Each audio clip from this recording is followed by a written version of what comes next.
많이 바뀐 것 같은데 또 안 바뀐 것 같고, 또 우리 성도님들 뵈니까 너무 좋습니다. 너무 좋고, 또 환영해 주시고, 뭐 어떻게 지냈냐부터 시작해서 손 잡아주시고 안아주시는데, 역시 친정이 좋다라는 생각이 항상 드는 것 같아요. 네. 여기 왔는데 진짜 친정 온 느낌이었습니다. 제가 친정은 없지만 친정 온 느낌, 네, 그 느낌이 뭔 줄 알겠더라고요. 그래서 저희 아내가 친정을 좋아하는 이유를 제가 알 것 같아요. 네. 네. 저희 아내가 웃고 있는데 부정하지는 않는 것 같아요. 네. 우리 성도님들께서 저를 위해서 참 많이 기도해 주셨다고 알고 있습니다. 우리 아까 어떤 권사님께서 저와 손을 꼭 잡으시면서 매일같이 기도해 주신다라고 말씀을 해 주셨는데, 우리 성도님들의 기도와 또한 응원을 통해서 또한 제가 사역을 잘 감당했고 있는 것 같아요. 네. 그렇게 하나님의 은혜 가운데서 사역을 하고 있습니다. 그래서, 우리 목사님께서 말씀해 주셨듯이, 간지는 이제 2년 정도 조금 안 됐습니다. 2년 좀 안 됐는데, 하나님의 은혜 가운데서 올 연말에 이제 담임 목사가 될 수 있도록 하나님의 은혜를 저에게 좀 허락해 주신 것 같고, 또한 그 은혜를 통해서 더 큰 일을 그곳에서 많은 영혼들 살리라고 하나님이 주신 사명이라고 저는 믿고 있습니다.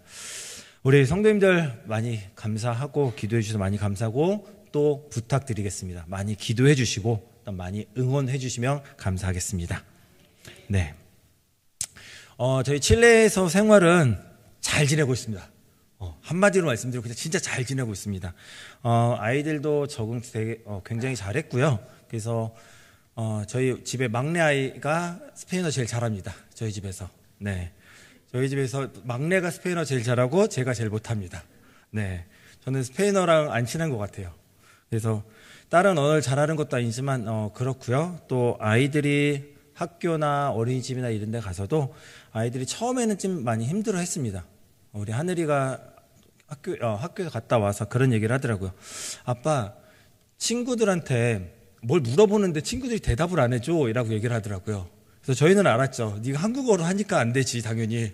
한국어로 하는데 걔네가 알아들을 수가 없으니 대답을 못한다라는 걸 알고 있었지만, 그 얘기를 들었을 때 굉장히 마음이 아팠습니다. 괜히 아이들을 힘든 게, 심적으로 많이 힘들고 어려운 길로 데리고 온 게 아닌가 하는 이제 그런 마음의 염려가 좀 있었는데, 그래도 지금은 적응 잘해서 친구들하고 많이 잘 지내더라고요. 학교 가봐도 친구들하고 굉장히 잘 지내고 있고, 거기는 학교 픽업을 끝나고 나서는 부모님이 꼭 가야 됩니다. 그래서 부모님이 가서 데리고 와야 되는 시스템이라서 제가 가보면 애가 안 나옵니다. 친구들하고 인사하느라고. 친구들하고 인사하고 논이라고 안 나와요. 그래서 그런 걸 보면서도 감사하고, 무슨 학교에 행사나 이런 거 있을 때 가봐도 아이들이 적응을 잘한 것 같아서 그것만 해도 참 감사하게 생각을 하고, 특별히 어려움 없이 우리 성도님들이 기도해 주시고, 또한 칠레에 계시는 성도님들이 많이 도와주셔서 어려움 없이 사역을 잘 감당하고 있습니다. 여기까지 신상 보고는 끝내도록 하겠습니다. 네, 제가 여기 신상 보고하러 온 게 아니기 때문에 성도님들, 아무튼 저희는 진짜 굉장히 잘 지내고 있습니다. 너무너무 잘 지내고 있고, 또 우리 담임 목사님께서, 또 양병기 담임 목사님께서 수시때때로 챙겨주십니다. 연락해 주셔서 잘 지내고 있냐, 어려움은 없냐 물어봐 주시고, 제가 연락을 안 드려서 문제지 우리 목사님께서 수시로 연락해 주셔가지고 잘 지내고 있냐, 어떻게 돼가고 있냐 이렇게 물어봐 주시면서 참 감사하게 생각을 하고 있습니다. 오늘 본문 말씀은 여호수아가 하나님을 의지하고 평생을 살아오고, 또한 여호수아가 하나님의 뜻에 의해서 백성들을 이끌어가고 이제 마지막 순간에 왔을 때의 말씀입니다. 그의 인생의 마지막 죽음을 앞두고 있을 때 백성들에게 이야기하고 있습니다. 왜냐하면 자기가 죽으면 이스라엘 백성들은 아직도 온전하지 못한 신앙을 갖고 있고, 하나님과 우상 앞에서 머뭇거리고 있는 모습을 보이기 때문에 여호수아가 이제 백성들에게 이야기하는 것입니다. 여호수아는 자신이 죽고 난 이후에 백성들이 하나님을 배신하지는 않을까, 아니면 하나님을 떠나지는 않을까 하는 염려와 또한 안타까운 마음이 있어서 여호수아가 유언을 남기고 백성들을 가르치고 있는 것이 여호수아서 24장의 말씀입니다. 여호수아는 이스라엘 백성들에게 지금까지 하나님께서 베풀어 주신 은혜들을 2절부터 13절 사이에서 계속해서 이야기를 하고 있습니다. 그리고는 14절에 시작할 때 그러면 이제는 이라는 말로 그 말로 이어갑니다. 이 말은 어떤 사실을 나열한 후에 결단을 촉구하고 있는 표시입니다. 다시 말해서 이렇게 하나님이 우리를 인도해 주셨고 또한 이제 너희들은 하나님의 마음에 합한 삶을 하나님이 이렇게 인도해 주셨는데 너희들이 합한 삶을 하나님의 마음에 합한 삶을 살아야 되겠지 않겠냐라고 촉구하고 있는 것입니다. 지금까지 지내온 모든 것이 하나님의 은혜의 발자국이었음을 알고 있었던 여호수아는 오직 여호와 하나님만을 섬길 것을 백성들에게 지금 이야기하고 있는 것입니다.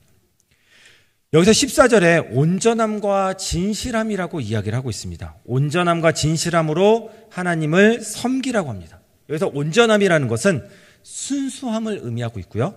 진실함은 견고함과 확실함을 의미하고 있습니다. 이 두 가지의 뜻이 뭐냐면 온전함과 진실함으로 이 말은 결국에는 하나님을 섬기는 것을 억지로 하는 것이 아니라 너희들의 온 마음을 다해서 하나님만을 섬기라는 뜻을 가지고 있는 것입니다. 그러니까 하나님을 성실과 진실함으로 온 마음을 다하라는 것입니다.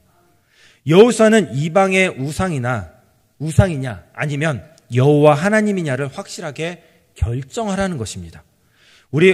그러면서 이스라엘 백성들에게 이렇게 촉구하고 있는 것입니다. 고린도 후서 6장 14절부터 16절 말씀에 보니까 이렇게 이야기하고 있습니다. 함께 좀 보도록 할게요. 너희는 믿지 않는 자와 멍에를 함께 매지 말라. 의와 불법이 어찌 함께하며 빛과 어둠이 어찌 사귀며 그리스도와 벨리알이 어찌 조화되며 믿는 자와 믿지 않는 자가 어찌 상관하며 하나님의 성전과 우상이 어찌 일치가 되리요. 우리는 살아계신 하나님의 성전이라.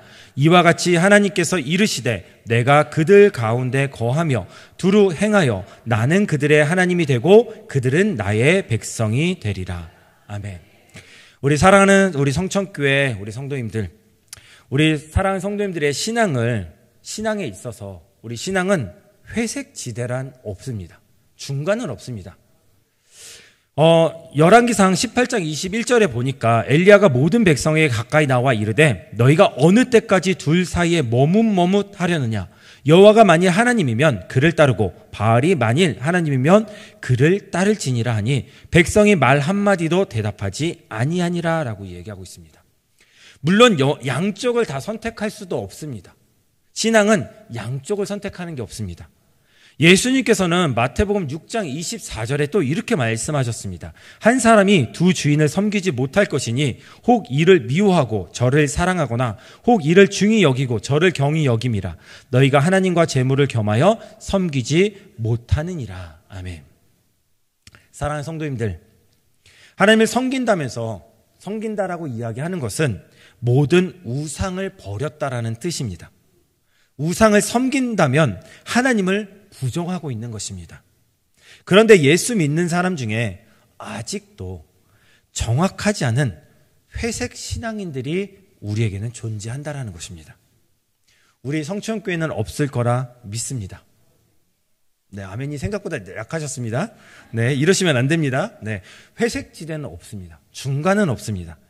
교회에 나와 예배를 드리면서 신앙생활을 하면서도 결혼 날짜를 잡으려고 할 때 소위 말하는 좋은 날을 따지는 경우가 있습니다. 이사 갈 때도 손 없는 날을 따지는 경우도 있습니다. 장례를 치를 때에도 절대 3일장을 벗어나서는 안 된다라고 꼭 지키는 분들이 있습니다. 예수 믿는다고 하면서 점쟁이를 찾아가는 분도 계시고요. 신문에 나와 있는 오늘의 운세를 정독하고 한자 정독하시면서 내 삶에 적용하시는 분들도 가끔 있습니다. 이런 분들은 하나님을 정확하게 믿지 않고 계신 분들입니다. 죄송하지만 지금 냉정하게 말씀드려서 회색 신앙입니다. 이게 하나님의 뜻대로 살려면 범사에 하나님이 우선이어야 합니다. 하나님의 중심이어야 합니다. 하나님을 믿는 것 같으면서도 여전히 우상적인 것들, 세상적인 간습에 익숙해져 있는 사람들이 많습니다. 돈이면 다라고 생각하면서 돈 되는 일이라면 물불 가리지 않고 하나님 일보다 돈 되는 일이 먼저고, 내가 즐기기 위해서는 하나님 일보다 그것이 먼저고, 내 욕심을 채우기 위해서라면 하나님을 외면하는 삶을 사는 경우들이 우리 삶 가운데 혹시 있진 않은지 우리는 계속해서 우리의 신앙을 점검해 보아야 합니다. 저도 마찬가지입니다. 저도 목사이지만 때로는 목사답지 못하고 내가 진짜 하나님 믿는 사람인가라는 생각이 들 때가 있습니다. 그래서 저도 날마다 저를 돌아보려고 노력하고 있습니다. 우리 사랑하는 성도님들, 내 신앙이 진짜 하나님 중심의 신앙인지 아니면 다른 것이 나의 신앙에 껴있는지 한번 우리는 각자 자신이 살펴보아야 한다는 것입니다. 늙은 후에 여호수아는 자신의 입장을 분명하게 밝힙니다. 오직 나와 내 집은 여호와를 섬기겠노라. 이 고백이 우리의 고백이 되어야 합니다. 그런데 오직 나만 여호와를 섬기겠다라고 말하는 사람이 있습니다. 나만. 우리 집의 대표로 나 하나만 예수 믿으면 됐지라고 생각하시는 분이 여기는 안 계시죠? 할렐루야. 네. 마치 자신이 국회의원처럼 내가 대표로 우리 교회에서 나만 신앙생활하면 됐지라고 생각하시면 안 됩니다. 제가 처음에 칠레를 갔는데, 저희 칠레에 갔는데 청년부가 교회에 나오는 사람이 정확하게는 한 명 있고 2명은 왔다 갔다 하더라고요. 왔다 갔다 하고 이 청년부를 보는데 가슴이 답답해지기 시작했습니다. 얘네를 어떻게 해야 될까? 그래서 교회 집사님한테 이제 제가 명단을 다 달라고 했습니다. 저희 부장님한테 명단을 좀 다 주십시오 해서 보고 누구의 자녀이고 누구가 누구의 뭐 딸이고 아들인지 이제 다 조사를 시작했습니다. 조사를 시작하고 나서 집사님한테 물어봤습니다. 집사님 왜 딸님 안 나오세요? 교회를 오셔야 되지 않을까 했더니 걔 원래 신앙이 좋았는데 요즘에는 자꾸 뜸하네요. 잘 안 오네요. 이렇게 얘기를 하시더라고요. 그러면서 그래도 언젠간 오겠죠라고 되게 평안하게 얘기를 하시더라고요. 언제 되게 평안하게. 그래서 제가 그랬습니다. 그래도 교회를 와야 되지 않을까요? 그 청년이 와야 되지 않을까요? 이제 이야기를 하기 시작했습니다. 그러면서 우리 성도님들 그 집사님에게 말씀드렸습니다. 기도해 주세요. 기도해 주시고 기회가 되면 하나님 이야기만 해주세요. 그러면 하나님께서 다 하실 것이고 제가 해보겠습니다. 지금 생각하면 무슨 용기인지 모르겠습니다. 근데 이렇게 이야기를 하기 시작했습니다. 이번에 저희 원래 청년부랑 중고등부가 청년부가 너무 이제 숫자가 적다 보니까 수련회를 따로 할 수가 없었습니다. 따로 할 수가 없었는데 작년에 갑자기 하나님이 안 나오던 청년들을 다 찾아주시더라고요. 한 명 한 명 다 오더니 저희 지금 청년부 출석 인원도 어느 정도 올라왔고, 물론 청년부 인원도 올라왔고, 또한 수련회도 이번에 15명이 갔습니다. 15명이 갔고, 이렇게 이제 따로 예배를 드리고 할 정도로 하게 됐습니다. 제가 그때 이야기했던 게 그겁니다. 집사님 혼자만 교회 다니시면 안 돼요. 자녀도 데리고 오셔야 되고요. 남편분도 데리고 오셔야 됩니다. 라고 얘기를 했었습니다. 우리는 나 혼자 신앙생활하는 거, 내가 대표로 신앙생활하는 거, 이거 옳지 않은 것입니다. 우리 성도님들 가운데 혹시 자녀가 안 나오시는 분 있습니까? 그러면 기도하시기 바랍니다. 그럼 황건아 목사님 다 가서 찾아오실 것입니다. 네. 황건아 목사님 다 찾아오십니다. 특히 청년부 다 찾아오실 거라 저는 믿습니다. 네. 제가 칠레에 있으면서 한국으로 대학교 가는 청년들이 있습니다. 그래서 성천교회 가라고 몇 번 얘기를 했거든요. 가겠다고.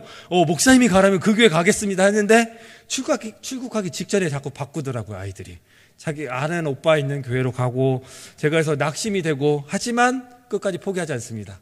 혹시 우리 칠레에 있는 우리 청년들이 들을 수도 있습니다. 이 설교를 들을 수도 있는데, 얘들아, 여기 다 와야 한다. 여기 다 와야 한다. 그래서, 왜냐면 제가 믿을 수 있는 교회가 어디가 있겠습니까? 칠레에 있는 아이들이 되게 순수합니다. 아이들이 순수하고, 거기서 생활을 하다가 한국에 오면 다 낯설고 할 텐데, 그래도 제가 맡길 수 있는 곳이 어디 있겠습니까? 성천교회 아니겠습니까? 그렇죠? 우리 성도님들 혹시 칠레에서 왔다고 하면 저를 대해 주시듯이 따뜻하게 맞아 주셔야 합니다. 그래서 지금 향후 2년 안에 몇 명이 올 예정에 있습니다. 지금 한국으로. 네. 한국으로 올 예정에 있기 때문에 계속해서 제가 보내고 싶지 않지만 아이들이 한국으로 대학교를 가겠다고 지금 결정을 한 상태라서 참 제가 눈물을 머금고 우리 성천교회 맡기도록 하겠습니다. 노력은 해보겠습니다. 물론 본인이 결정을 하겠지만 우리 성도님들이 만약에 온다라면 좀 많이 따뜻하게 맞아주시고 기도해 주시기 바랍니다. 이렇듯이 여호수아의 고백은 결코 백성들을 선동하거나 위협적으로 표현하려는 것이 아니었습니다. 24장 15절 말씀에 보면 함께 좀 보도록 하겠습니다. 아까 제가 부탁을 드렸는데 안 만드셨나 봐요. 네, 우리 24장 15절 우리 성경책 다 피셨죠? 네, 함께 보도록 하겠습니다.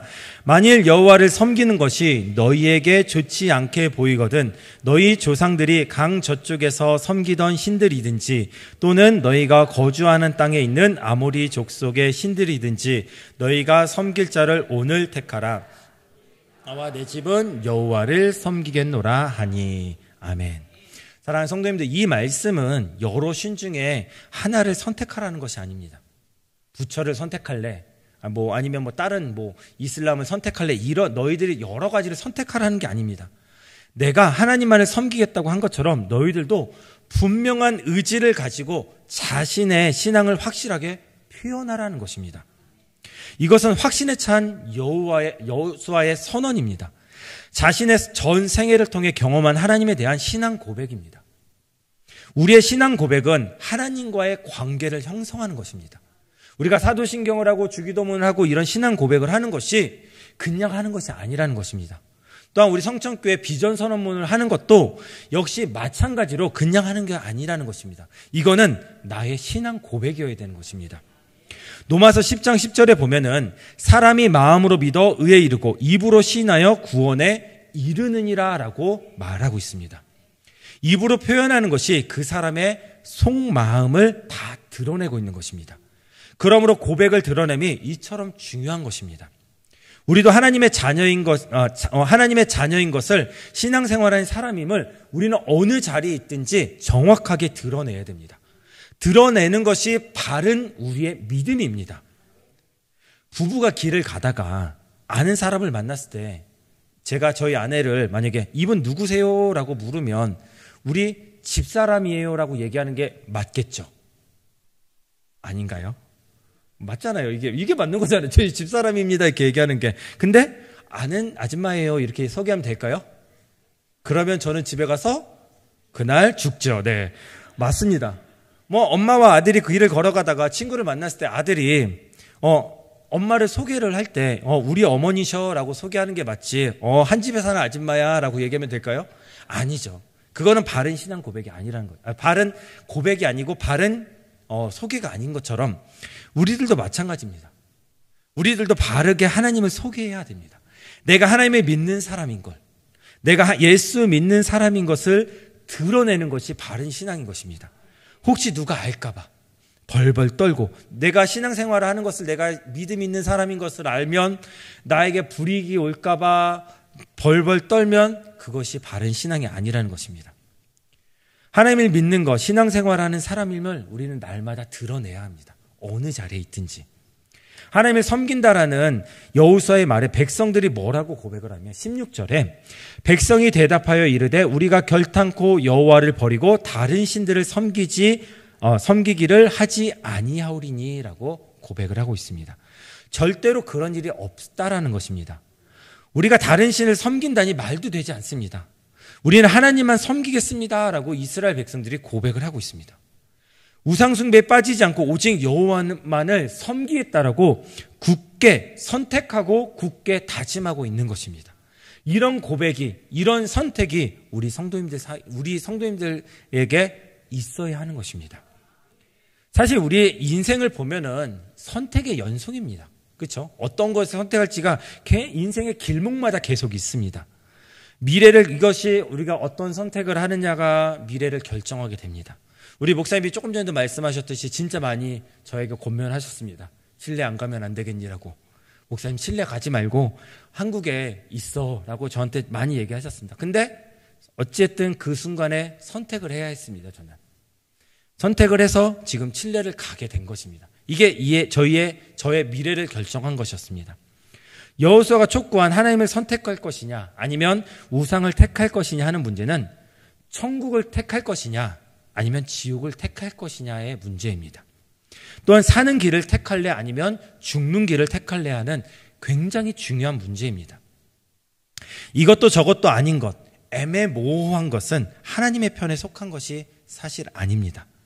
미지근한 신앙은 하나님께서 원하시지 않습니다. 그래서 요한계시록 3장 16절에 보면 미지근한 신앙을 하나님이 어떻게 한다고 하셨냐면 토해버리시겠다라고 말씀하셨습니다. 또한 엘리야는 열왕기상 18장 21절에 보니까 엘리야가 모든 백성에게 기꺼이 나아 이르되 너희가 어느 때까지 둘 사이에 머뭇하려느냐. 여호와가 만일 하나님이면 그를 따르고 바알이 만일 하나님이면 그를 따를지니라 라고 선택을 백성들에게 하라고 이야기합니다. 성경에는 중간 단계가 없습니다. 빛과 어둠, 또한 참과 거짓, 선과 악, 또한 하나님과 우상, 이렇듯이 둘 중에 하나를 택해야 하는 것이 믿음이라고 이야기하고 있습니다. 믿음은 결단입니다. 믿음은 또한 선택입니다. 결단하기 때문에 다른 경우의 수를 모두 다 우리는 포기해야 합니다. 바울은 예수님 때문에 모든 것을 잃어버리고 또한 배설물로 여기겠다라고 빌립보서 3장 5절부터 8절에 보니까 8절의 맨 마지막에 그렇게 고백을 하고 있습니다. 내가 그를 위하여 모든 것을 잃어버리고 배설물로 여김은 그리스도를 얻고, 모든 것을 버렸기 때문에 자신의 모든 지위와 모든 학식과 모든 것을 버렸기 때문에 다른 것은 못 얻었지만 예수 그리스도를 얻었다라는 것입니다. 또한 유혹의 욕심을 따라 썩어가는 구습을 따른 옛사람을 벗어버리라고 에베소서 4장 22절에 또한 이야기를 하고 있습니다. 사랑하는 성도님들, 아무리 오래 입어 익숙한 옷이라고 해도 헌옷은 벗어버려야 합니다. 그래야지만이 우리가 새 옷을 입을 수가 있습니다. 아무리 좋은 옷이라고 해도 헌옷을 입은 상태에서 새 옷을 입지는 못합니다. 우리가 옛것은 다 벗어버려야 됩니다. 우리에게 안 좋은 것이 있다면 다 벗어버려야 하는 것입니다. 제가 어떤 목사님의 글을 보다가 이런 글을 하나 봤는데, 바닷가재 아시지 않습니까? 바닷가재? 우리 성도님들 다 좋아하시죠? 랍스타 좋아하시지 않습니까? 이 랍스타의 껍질이 딱딱하기 때문에 외부의 위협으로부터 안전하다고 합니다. 굉장히 안전하다고 합니다. 근데 바닷가 가재의 몸이 커져갈수록 이 껍질이 같이 커져가는 게 아니라고 합니다. 이 껍질은 그대로 있는 상태에서 몸의 안에 살이 이렇게 몸이 커져간다라고 합니다. 그렇기 때문에 새로운 껍질을 입기 위해서는 어떻게 해야 될까요? 그 전에 거를 벗어버려야 하는 것입니다. 옛 껍질을 벗어버리고 새로운 껍질을 입는 기간 동안에 가재는 그 껍질이 없는 기간이 가장 위험한 순간이라고 합니다. 그러나 아무리 위험해도 옛 껍질을 벗어야 몸이 커지고 또한 새 껍질이 몸에서 생기게 되는 것입니다. 우리의 신앙생활도 마찬가지입니다. 우리가 지속적으로 성장하기 위해서는, 우리의 신앙이 계속해서 성장하기 위해서는 오래되고 또한 딱딱해진 옛 껍질을 우리는 벗어야 합니다. 안 좋은 것은 우리가 계속해서 벗어버리려고 노력해야 됩니다. 오래된 것은 벗어버리고 익숙한 것은 벗어버리고 새 옷을 우리가 입어야 하는 것입니다. 구습을 쫓는 옛사람을 벗어버리라는 말이 이 얘기입니다. 아직까지 걸쳐 입고 있는 옛것이 있다면 우리는 과감하게 벗어버려야 됩니다.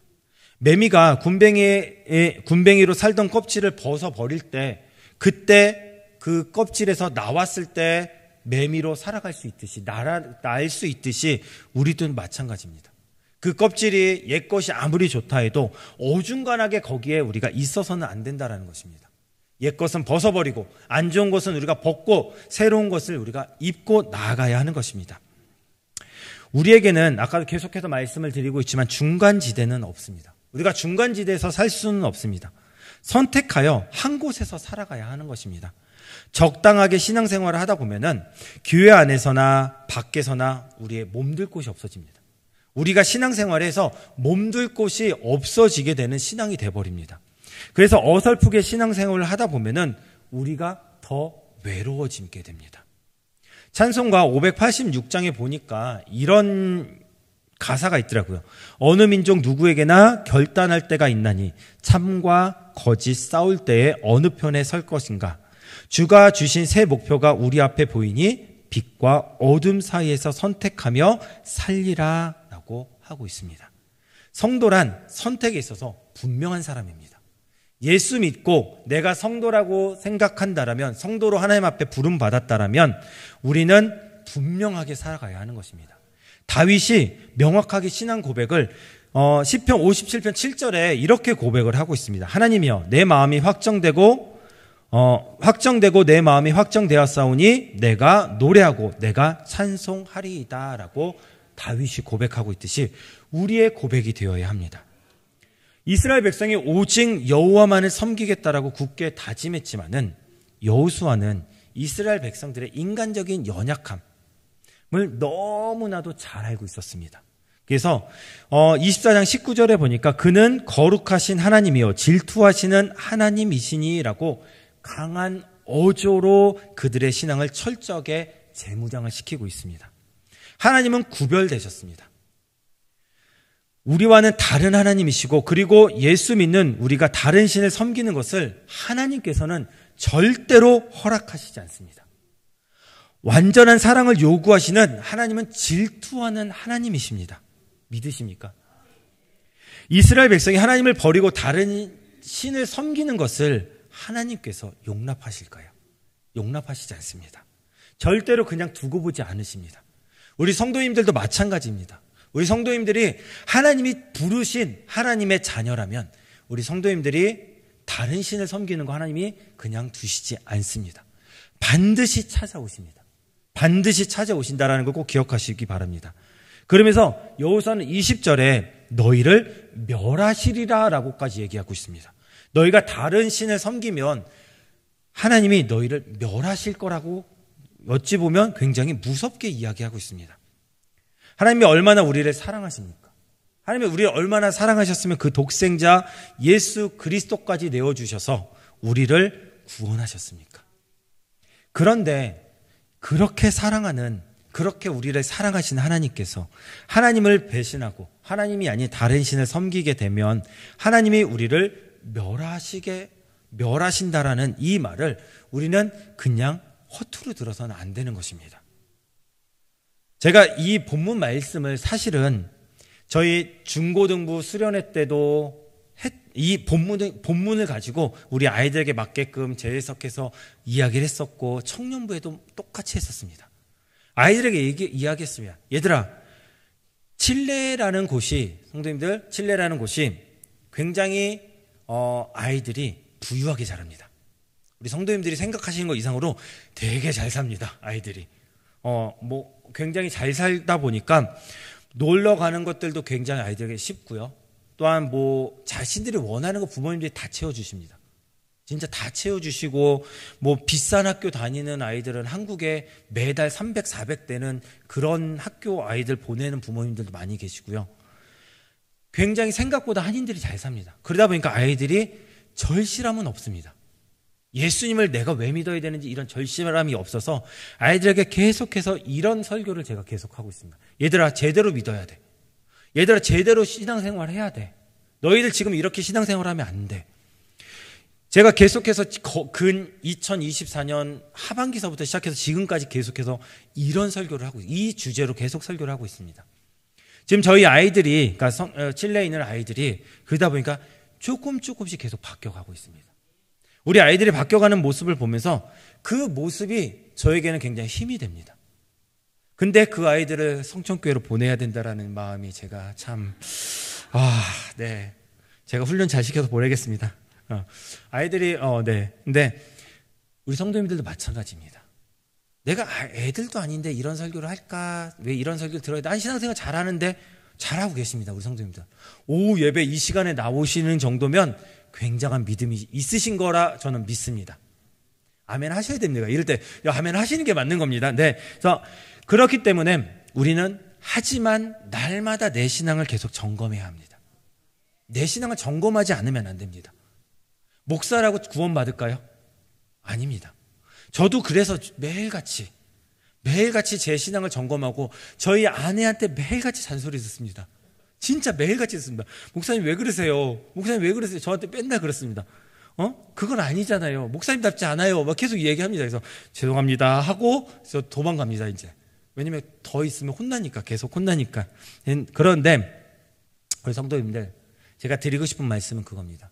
내가 지금 예수를 믿고 있지만 확실하게 결정을 해야 된다는 것입니다. 내가 진짜 잘 믿고 있는지, 나에게는 진짜 잘못된 부분이 없는지, 하나님을 진짜 내가 섬기기로 다짐하고 그 하나님만을 내가 붙잡고 날마다 하나님 중심으로 살아가고 있는지 우리는 계속해서 점검을 해야 하는 것입니다.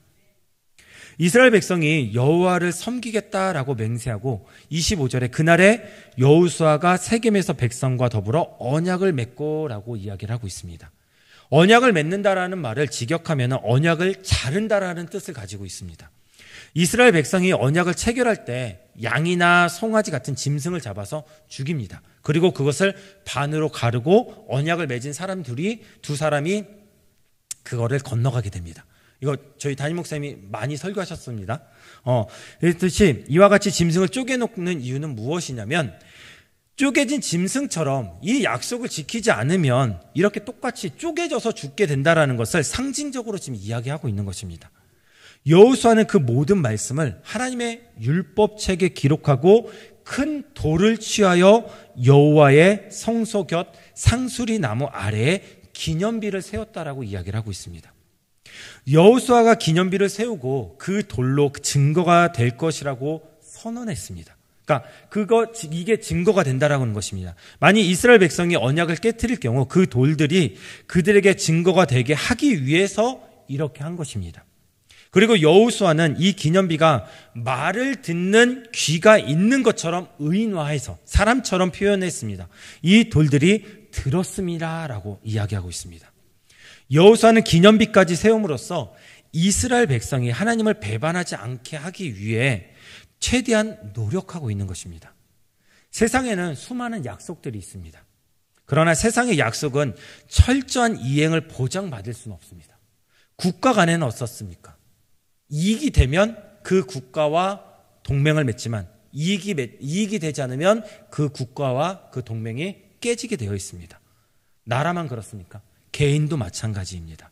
사랑하는 친구, 아무리 오래된 친구라 할지라도 동맹의 이런 모든 약속이 100% 지켜지지 않습니다.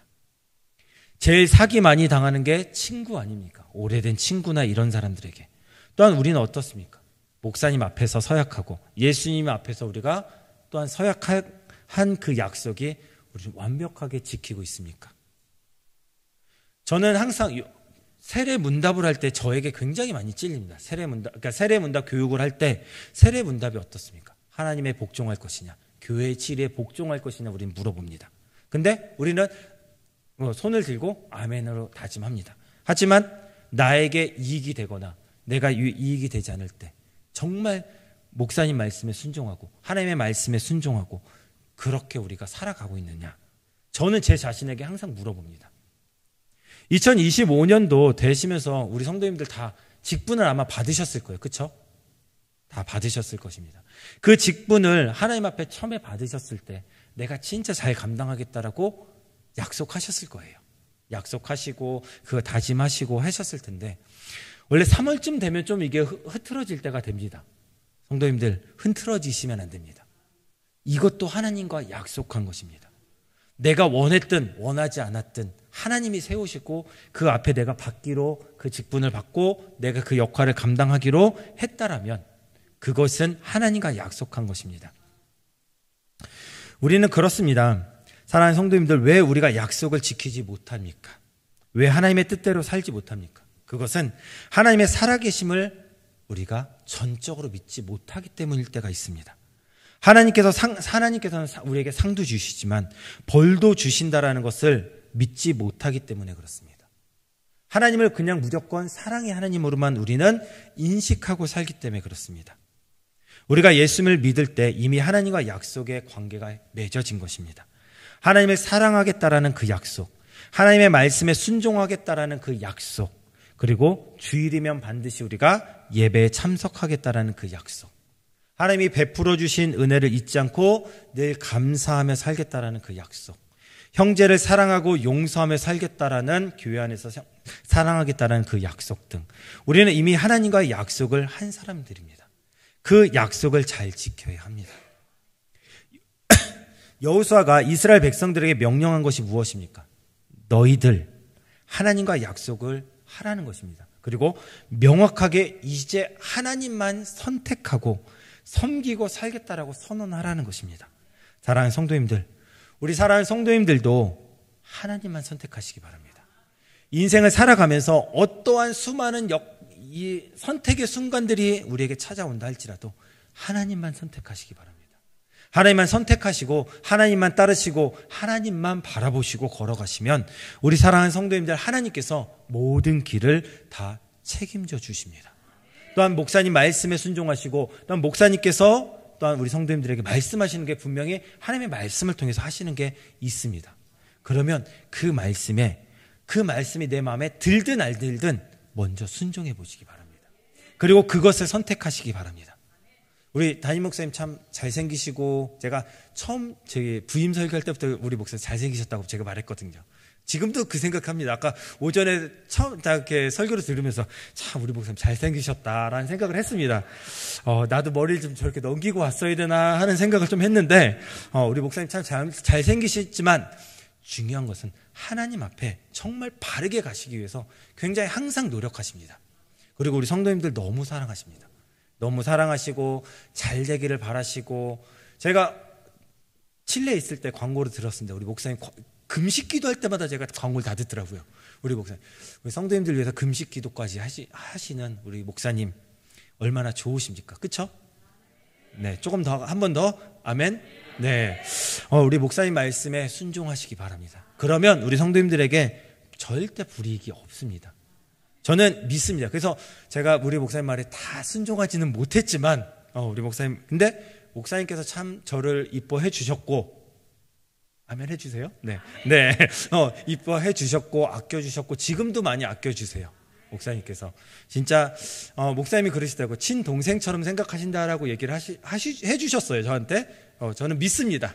저는 믿고 있습니다. 근데 때로는 저는 목사님이 저의 형이라고 생각보다는 왠지 아버지 같다라는 느낌을 되게 많이 들었거든요. 교회에 있을 때부터 많이 혼났지만, 목사님 많이 혼내지는 않으셨지만, 근데 목사님이 진짜 저에게 피가 되고 살이 되는 얘기 진짜 많이 해주셨습니다. 그래서 그 말씀에 순종하고 노력해보려고 저도 노력은 많이 했지만 부족함이 있었죠. 물론 부족함이 있었지만 그래도 목사님께서 지도해 주신 대로 따랐고 따르려고 노력하다 보니까 저에게도 좋은 길이 하나님이 열어주셨듯이, 우리 사랑하는 성도님들, 목사님이 말씀하시고 또한 하나님의 말씀 앞에 그것이 틀린 것이 아니라면 순종하시고 먼저 따라가시면 하나님께서 그 길을 책임지시고 하신다라는 것입니다.